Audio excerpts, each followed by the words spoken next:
tey jii. non jàngat bi moom jàngat bi déjà ci plaidoirie bi procureur demandé loolu ñëwoon naa leen buñ ko topp parce que bu ñu yàlla defoon ñu changé place. procureur bi toog seen place ñoom ñu toog place boole procureur bi mu leen laaj du ko def parce que nekkuñu ci dossier bi nga xam mënoon nañu condamné Abdou Karim. bien que parquet dafa ne wax dëgg yàlla ñun def nañu ay effort sax pour baal ko yu bare yu mu wax ñu suivre ko rek ci affaire li mu wax ci commissaire beeg gendarme yeeg li mu woote attroupement armé. musul woote attroupement armé. d'abord xale bi dafa nekk activiste nitu jàmm la. Karim Gueye kenn musu ko gis mu yore xeer. wala yore gànnaay wala di appeler à la violence. li mu wax ci prolongement wu li xewoon Rebeuss parce que imam Rebeuss ci këram la toog ak famille di julli ñu jàpp ko yóbbu. tëj ko Rebeuss ci police bi. bon ñoom ñu déplorer loolu seen plateforme seen groupe ñu vraiment war nañu ubbi mosquée yi respecter les mesures barrières mais bàyyi nit ñi julli. ci lan li xew Kaolack am parce que xalit Kaolack imam bi da woon na Niassène dafa dem di julli ñu pare ñu interpellé ko convoqué ko yóbbu ko. xalit bi ci boppam loolu metti ko mu dem. parce que aussi dëkk boo ci nekkee ku mel ni commissaire de police un commissaire c'est d'abord un politique wax nañ ko tey à la barre politique day comprendre situation yi yow boo demee nga da ngay foyer religieux bu dee ni Kaolack lewoon na Niassène wala Medina Baye yaa ngi lewoon na Niassène nga bëgg woo imam bi mais boo xamee sa liggéey da ngay dem ci xalif bi rendre ko visite de courtoisie tàggu ko ni ko lii ak lii am na mais yow nga ñëw interpeller imam yóbbu loolu rek mënoon na taal Kaolack ba tey jii du fay. mais yàlla moo def sutura donc ñoom ci kii boobu ñu continuer mu def en tant que musulman en tant que sénégalais mbir mi metti na ko mu def vidéo bi mu def c'est vrai que c'est virulent am na passage yi nga xam ne tàng na jër mais li ñu ci wax yëpp parquet bi ma jigéen a jaaxal topp ko ci wax yu grave yi mu wax ci président de la république muy clé de voûte des institutions muy kilifa wu ñëpp mais dañ ko baal loolu pratiquement mais li mu wax ci commissaire bi ni que dañ ko waroon fekk commissaire bi bureau futti ko dóor ko mais comme procureur ne ko yow ku la fekkoon ci baar bi léegi futti la comme ni nga utiliser mooy est-ce que na la neex caar yooyu mais loolu waru sax ñu tëj kii 3 mois ferme bon d'autant moins que procès tey ji dafa amuloon sax lieu d'être parce que bu defee vidéo bi vendredi li ñu doon exiger muy ouverture mosquée yi lundi moment bi ñu ko def mandat de bu président la lundi ci message am d'accord na ñu ubbi lieu de culte yi mosquée yi mais loolu jeex na mais procès tey ji procès pédagogique la doon nekk pour enregistrer ses regrets parce que moom ci boppam nee na wax naa lu ëpp c'est vrai maa ngi koy regretter mais par contre nag dañu war a génn julli par force ubbi jàkk yi loolu moom je le maintiens et je l'assume c'est ça le charme dans ce garçon là wax na problème de santé Abdou Karim wérul parce que ku def ñeenti opération yi nga xam ne dañu jaaxle dañ ñeenteel bi Allemagne dañ ko defee mu ñëw nekk ci traitement spécifique bu doy waar mais terewul les affaires de la cité bu ko interpellé mu war a jóg wax ci am na ñeneen ñu war a wax moom mu wax vraiment kooku yëngal dëkk bi wala indi coono tegu ko fi ni ko toppee nag provocation en attroupement armé du dara lu dul nit ñi dañu war a génn dem julli par force loolu du attroupement armé ndax nit kuy julli doo yóbbu gànnaay xanaa gànnaay bi ngay rek kurus lay doon wala sa sijaada kurus ak sijaada donc vraiment dañu def benn genre pagaay ci dossier bi nga xam ni loolu moo indi woon récemment Cour suprême bi mu jëlee décision boobu ñu wax wuy président humilié na Cour suprême mais non Cour suprême dañu décider parce que ay citoyens ñoo ko demandé nañu fexe de sénégalais bu ñàkk bakkanam bitim réew ñu may ko mu ñëw ñu suul ko fii ndax loolu c'est un droit fondamental de la personne humaine ñoom ñu bañ président li ordonné na loolu mais loolu ba du tere président le même président tey jii bu gisee ni juge yi xëy na dañuy saboté parce que yenn décisions yi wax dëgg yàlla ci Karim bi c'est excessif à la limite vraiment amul benn sens quoi vraiment amul sens donc tey jii mën na ko gracier comme ni muy gracier nit ñi korité ngi ñooy ñi di ñëw te Karim son état de santé est manifestement incompatible avec son maintien dans les lieux de détention tey jii fi ñu ko tëj ñun xam nañu li fa xew fees na dell ni ñu doon bañ Cap Manuel fees na dell parce que chaque jour ñu yóbbu 50-60 démb jël nañu benn quota bu important yóbbu leen Sébikotane mais Cap Manuel fees na te li ci métti ay Sénégalais ay Pël Fuuta ay Guinéen ak ñeneen Maliens yu for comme vagabond ñoom la ñu jël yóbbu leen au frais foofu bu xam ban condition lañ fa nekk mais bu si bële Karim foofu dañ ko fa jëlee lu mu gën a gaaw parce que sinon nag laa nag responsabilité day dugg Karim nag li mu wax am na ñeneen ñu ko waroon wax kon dégguñu ñooñu il est temps ñu dégg leen ñu jël seen responsabilité ñu xam ne Karim ci njaboot bi la Karim génn fi mu nekk ndax du paasam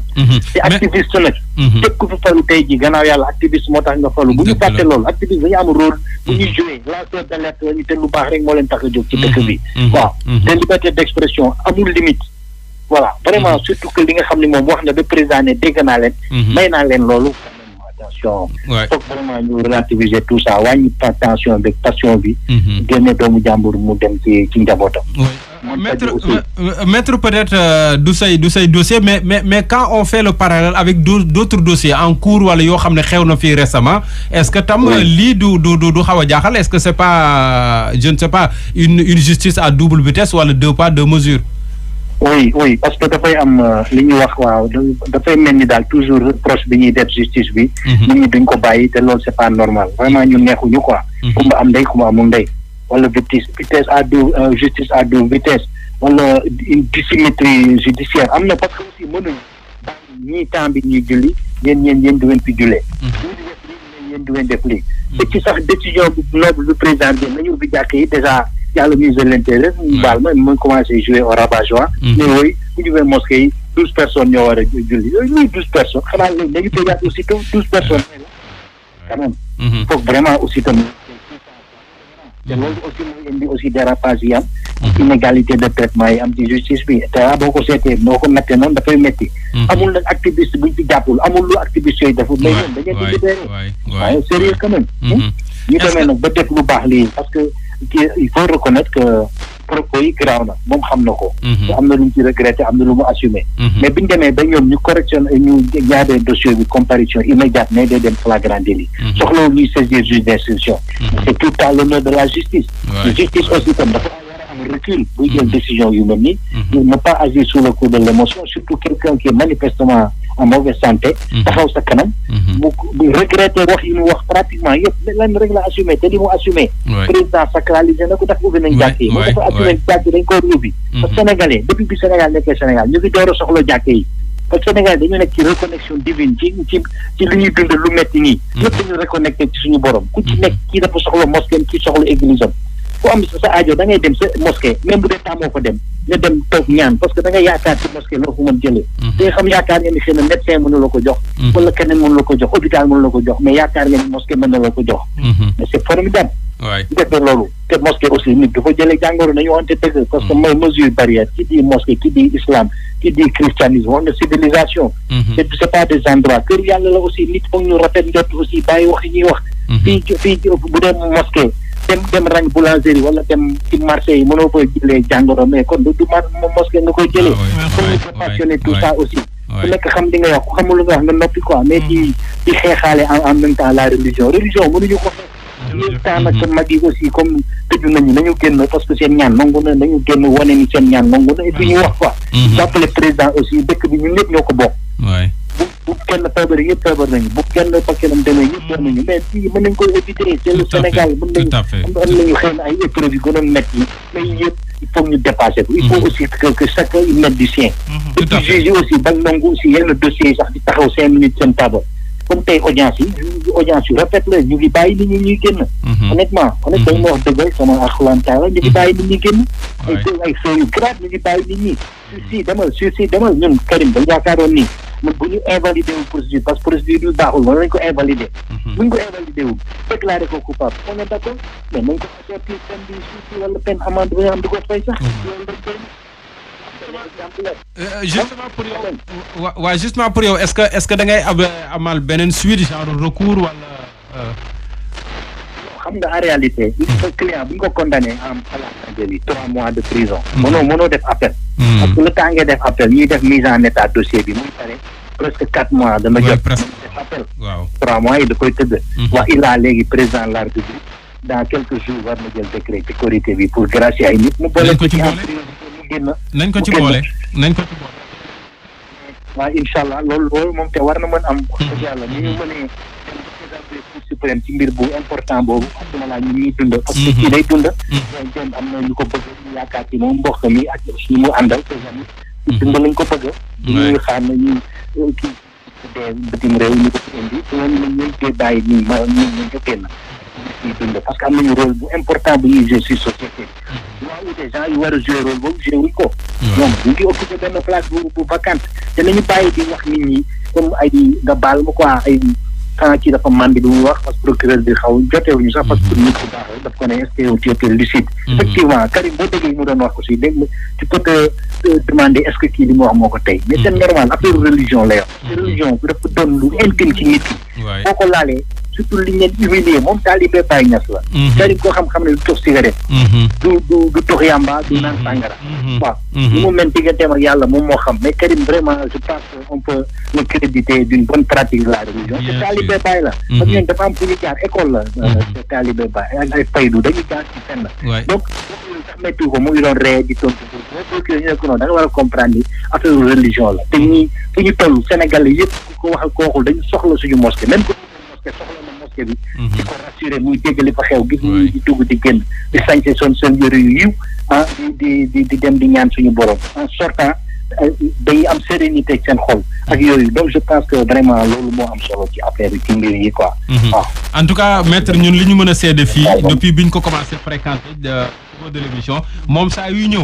leen nay fës mooy kurus gi nga xam ne téye na ko ci loxo waaw loolu moom vraiment ñun mën nañ ko seede il n'est pas violent il n'est pas violent. waaw man ci à la barre ni naa ko tey ji mesure restrictive yi moo tax mais su ma mënoon damay jóg fekk la fi nga toog mu fóon la. parce que man xale bu ma nar la man une grande admiration pour lui. te musul changé. mu nekkee DJ sax ci rajo nii. nii la mos a mel. vraiment moo tax ñu comprend xam nga ñoom dañuy am hauteur. procureur bi agressé na ko ci enquête bi de gendarmerie aussi nañ ko ndax yow daal am loo jëfandikoo mu def non man passionnat yooyu du ma def yooyu. dama moo sànq dafa bu ndee rek kilifa ba ni imam Ndaw jël vidéo spéciale déjee ko di ñaan libération. da nga xam ni kii am na fu mu toll. am na fu mu toll nañu bàyyi di gisee nit ñi nii di jaayir parce que baatin dafa am. waaw te nit dafa xóot. nit dafa lëndëm. waaw donc c'est des duñ leen xeeb quoi c'est des gens aussi yi nga xam ni am na mission te dañ ko joué incha allah ku ci nekk am nga mission booy dox. waaw bu mu xeeb kenn ku ci nekk nañ ko naw. jox ko respect bu mu laaj. à commencer par les institutions te ñun loolu la ñu d'accord de. les gens là dañ ko war a respecter. waaw bañ ko affaiblir. te ñi ko mën a affaiblir bare nañu du activiste yi ak opposants yi rek. même justice am mën na ko affaiblir. parce que dañu jël benn décision foog ni ñu ngi koy rendre service or on lui rend pas service. parce que un juge c'est d'abord un politique yow ni ngay atte ni da nga xool est-ce que ñëw lii yaa ngi rendre service à la collectivité parce que décision bi ngay kii elle doit être lisible elle doit être compréhensible il faut ñu comprendre ko ñu ne accord ne am nañ justice au même moment ñu gis ni kële ñu ngi koy poursuivre mais moment boobu day gis kële kenn du ko def dara tey jii bu nit ne day def concert këram ñu bàyyi ko concert am mu ànd ak 15 personnes 20 personnes yow ñu ne dañuy julli ñu ne à 12 ngeen di nekk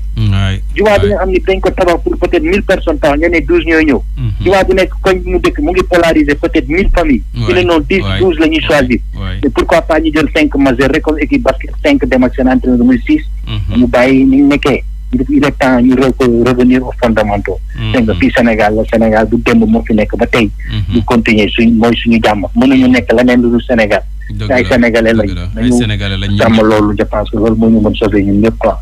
su nekk ñu jox ko akam ak yelleefam respecté ak respect surtout waaw ñan baal ma nag man li dal Karim sax dal na wax foofu parce que vraiment xaw naa jaxasoo moom kay feeñ na mais maître yow waaw yow également dañ lay gërëm di la sant bu baax a baax parce que ni nga taxaw sunu waa ji gis nañ ko ñun dañ lay gërëm parce que Grande Gueule c'est toute une équipe lu dal kenn dal na ñëpp waaw vraiment ñu ngi lay gërëm bu baax a baax par rapport ak sa taxawaay et puis sa témoignage également am na ci solo lool ñu lay gërëm di la sant bu baax a baax waaw boo jotee Karim wala nga am occasion dem seeti ko xëy na ñun dina xaw a jafe ci ñun mais vraiment nga yeggee ko sunu solidarité parce que depuis loolu également ñun tooguñu ñu ngi ciy wax ñu ci waxaat voilà vraiment ñu ngi lay gërëm bu baax a baax vraiment xol yi tooy ne instant bi nii waaw vraiment yàlla fay amiin ngeen di def am na solo trop seen mission yéen a ngi koy def normalement aussi incha allah da ngeen ci am ndam su soobee yàlla incha allah